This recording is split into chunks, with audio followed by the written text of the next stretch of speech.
గాల్లో ఎగరలేదు అన్నది విశ్వనీయం అయితే అదే విశ్వనీయమైన రివర్స్ వేరే అనేది దాని వేరు పుషప్ ఇస్తే పైకి రావచ్చు. ఆ నియమం ఆధారంగా డ్రోన్ పైకి ఎగురుతుంది.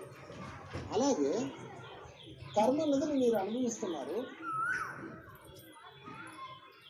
ఆ కర్మని అనుభవిస్తున్న వాడిని హెల్ప్ చేయండి, మీ కర్మ రిజాల్వ్ అయిపోతుంది చెప్తాడు. ఒక మాటలో చెప్పాలంటే భార్య లేక నువ్వు బాధపడుతున్నావు, భార్య పోయి బాధపడేవాడికి సహాయం చేయంటాడు.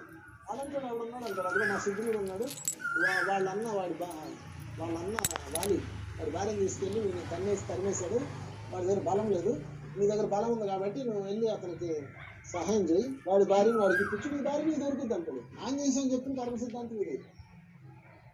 అప్పుడు అలాగే అని చెప్పేసి ఆయన వాలితో పోరాడి శుద్రుడి భార్యని శుద్రుడికి ఇప్పిస్తాడు. తర్వాత కొంతకాలానికి